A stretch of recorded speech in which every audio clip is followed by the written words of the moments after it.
envie de vous raconter une image, une vision que j'ai eue au premier confinement. En fait, on avait décidé avec mon amie Hélène, singe bleu rythmique, de faire pendant une période, durant ce premier confinement, une méditation guidée, la méditation de la Terre entière, tous les jours à 13h20, pour se rappeler la fréquence du temps naturel, 13h20. Et donc c'était en live sur Facebook. Qui avait envie d'y participer, se connecter à ce live. Et la base de cette méditation, c'est à un moment donné, on se retrouve dans l'atmosphère, au-delà de l'atmosphère de la Terre, en train de contempler la planète vue de l'espace. Donc en fait, ça se passe comme ça. Je vis la méditation et je verbalise les images que je vois, l'invitation que je ressens. Donc je dis tout ça à voix haute, mais en fait, je décris ce que je perçois et ce que je vis. Et donc c'est comme si, la sensation c'est comme si je me transforme en vaisseau spatial, je pars au-delà de la Terre et j'invite qui a envie à 13h20 de se connecter à ce voyage du vaisseau spatial. Un peu ce goût-là. Et puis donc il y a eu un jour où je me retrouve donc dans l'atmosphère de la Terre et là je contemple et je vois une poudre dorée s'élever de la Terre. Une poudre dorée, comme ça, très belle, comme ça.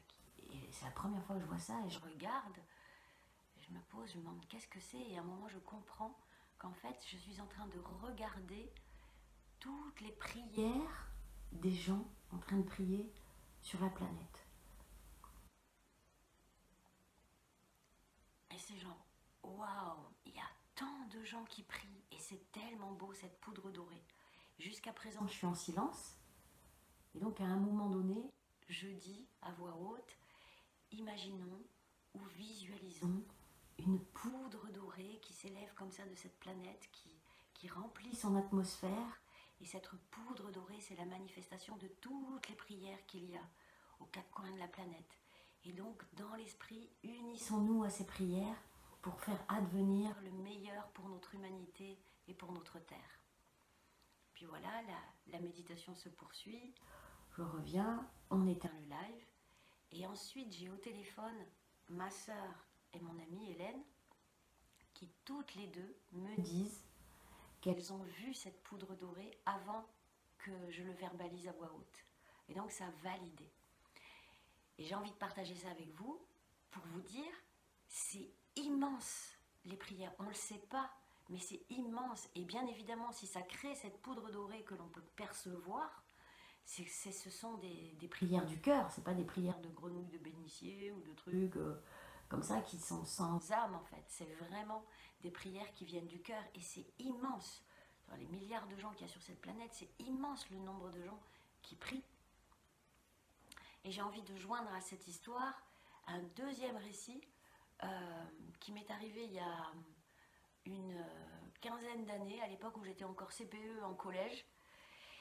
Et voilà, il y a eu un truc comme il se passe tout le temps en collège, toute la journée, tout le temps, enfin bref, ça fait partie du quotidien de la vie en collège, gestion du chaos ordinaire, où à un moment, un élève s'agace, ça frite entre un prof et un élève, et l'élève traite le prof de connard.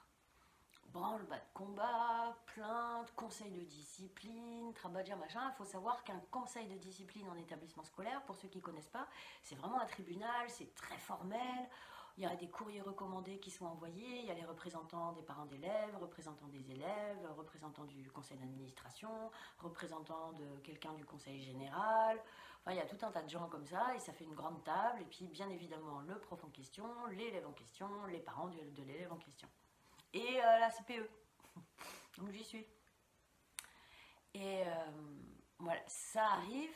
Quand ça arrive, faut s'imaginer une grande salle avec une grande table en U comme ça, et tout le monde rentre, s'installe pour que le conseil démarre. Et en fait, bon, c'est un collège où il y a des conflits à non plus finir entre les profs et le chef d'établissement.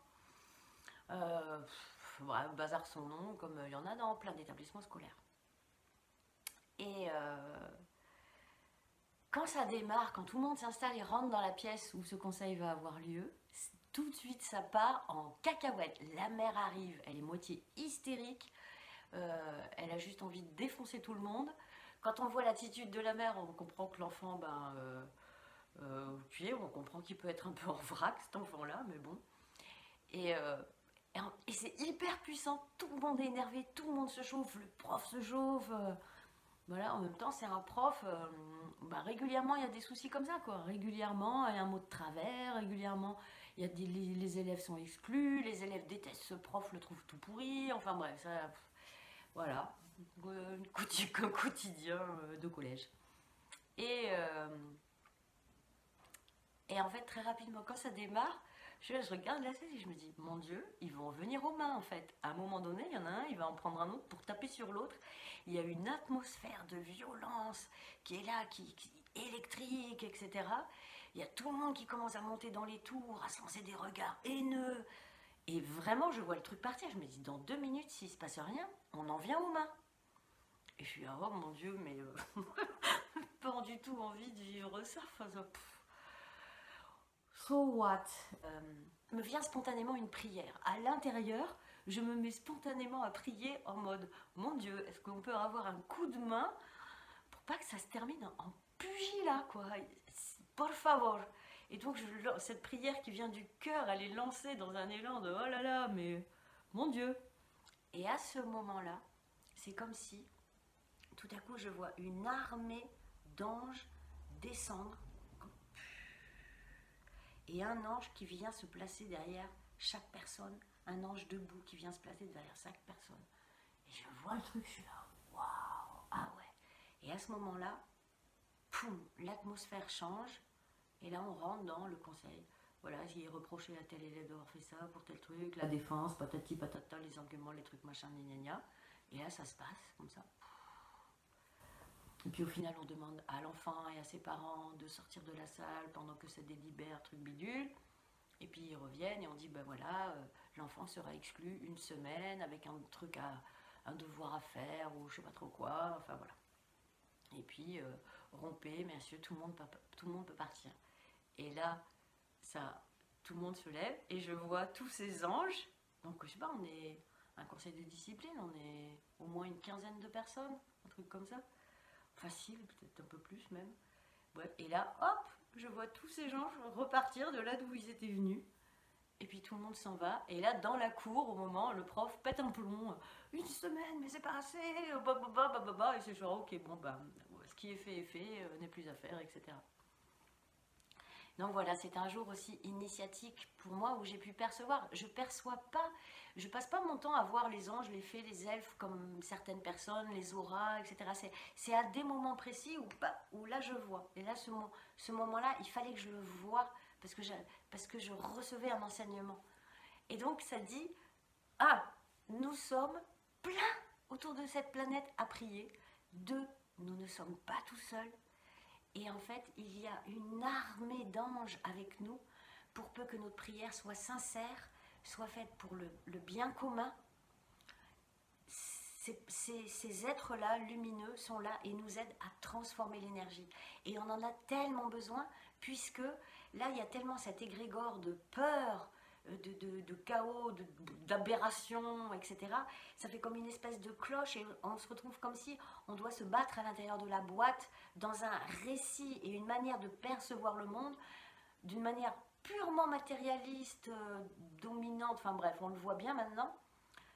Et on sait, non, c'est pas la nature de ce monde. Et donc on a la prière est là pour nous aider à ce qu'on puisse tout participer. Nous sommes l'équipe au sol. Et on a besoin de l'équipe du ciel. Et donc il est bon de se savoir et il est bon de se rappeler. Et cette anecdote, je la partage avec vous parce que c'est un événement très simple de la vie quotidienne. Et voilà ce qui peut se passer. Donc voilà, ne sous-estimons pas la puissance de la prière dans tous les moments du quotidien. Et je sais qu'au tout début du mouvement des Gilets jaunes, quand j'allais rejoindre les Gilets jaunes à la ville où je suis, pour retrouver le point de rassemblement, je passais devant l'église Saint-Michel. Et donc, la première fois, j'ai pu voir la violence policière, on nasse tout le monde, on gaz, on machin, on lacrymote. Et dès la deuxième fois, je m'arrêtais toujours avant de retrouver le point de rassemblement à l'église Saint-Michel. Et là, je faisais une prière. Merci, merci, ange Saint-Michel, mon Dieu, ange Saint-Michel, merci de nous aider pour que ça se passe bien, pour qu'il n'y ait pas de violence, etc., etc. Et je priais pour moi, je priais pour tous, bien évidemment. Et en fait, ce qui s'est passé, c'est qu'à chaque fois, la vie m'a dévié du cortège avant qu'il y ait l'assaut de la police qui nasse, qui gaze et compagnie. J'ai toujours été déviée avant. Donc, prions mes amis. C'est tellement puissant. Prions pour l'amour, prions pour la vérité, prions pour nous aider à transformer cette atmosphère pour que l'on puisse percevoir derrière les gros nuages de peur, d'incompréhension, de confusion. Ça serait ça, la confusion, le stress, l'angoisse, le sentiment d'impuissance. Derrière ces nuages-là, qui sont clairement alimentés tous les jours, derrière, il y a cet immense arc-en-ciel qui nous ouvre les bras et qui nous attend. Et donc la prière nous aide à écarter les nuages noirs pour qu'on puisse voir le grand dessein, le grand plan, cette œuvre d'art gigantesque qui est en train de se co-créer nous tous ensemble, qui est la restauration du Jardin d'Éden.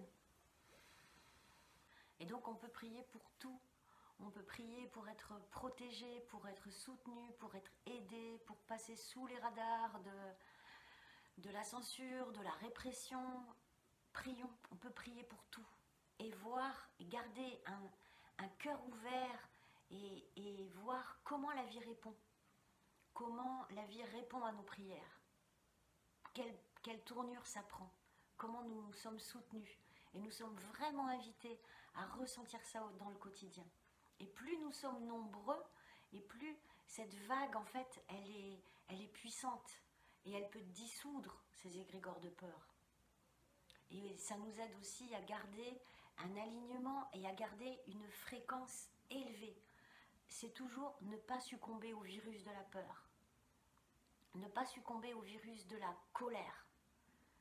Nous sommes des magiciens, tous ensemble. Tous les règnes conspirent pour la victoire des puissances d'amour sur cette planète.